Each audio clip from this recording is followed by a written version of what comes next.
Penn Hills native Aaron Donald has cemented himself as one of the best defensive players in the world right now, and those who played with him in high school aren't surprised.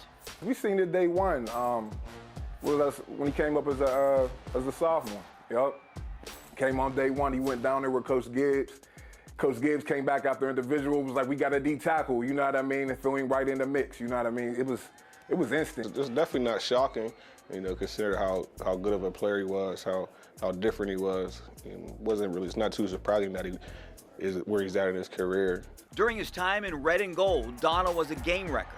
Early on, he had that I won't get blocked, he won't stay blocked, and was really a quiet leader, really good on the field. And on that defense, when the play needed to be made, you know, big time game, he was 14 or 15 years old, he was making those plays. Even with that obvious ability in high school, Donald was not highly recruited. In fact, Pitt was his only major college offer. There was a switch from the real big defensive tackles who were just eating gaps up to all of a sudden that change of the speed and quickness with power. And so he rewrote the books of that because he is what a defensive tackle looks like. He's quick, he's fast, and he's powerful. Despite being one of the best players in the most popular sport in the world, Aaron Donald still grounded, never forgot where he came from, and people in Penn Hills have noticed. He's humble. He's always been humble.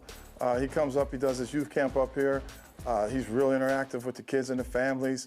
Yeah, that's one thing about him. He's always been down to earth, you know what I mean? I text him on the same number he's always had, you know what I mean? He always gets back to you, you know what I mean? He's a stand-up guy. That type of attitude means a lot to those of us here in Penn Hills, and they can't wait to watch him on the world's biggest stage Sunday night. It's amazing. I mean, it's almost like I'm living vicariously through him, you know what I mean? Because he's played with him here in that pit, and he's always been a dog, you know what I mean? Somebody who's always going to go out there and go to war with you. And just to see a guy like that went out there, earned it, did it the right way, you know what I mean? I can't be more proud of him.